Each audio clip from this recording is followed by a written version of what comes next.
Bismillahirrahmanirrahim. Bağışlayan və mərhəmətli Allahın adı ilə. And olsun günəşə və onun işığına. And olsun günəşin ardınca çıxan aya. And olsun onu parlaq edən gündüzə. And olsun onu örtən gecəyə. And olsun göyə və onu yaradana. And olsun yerə və onu döşəyənə. And olsun nəfsə və onu yaradana. Sonra da ona günahlarını və pis əməllərdən çəkinməsini öyrədənə ki, nəfsini günahlardan təmizləyən mütləq nicat tapacaqdır. Onu günah batıran isə əlbəttə ziyana uğrayacaqdır. Səmud qövmü azğınlığı üzündən təqzib etmişdi. Onların ən rəzili qalxdığı zaman.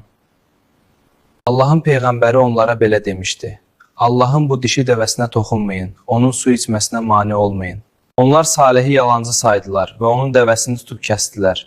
Rəbbi də bu günahlarına görə onların kökünü kəsib yerlə ehsan etdi. Və Allah bu işin aqibətinə görə heç bir kəsdən qorxmaz.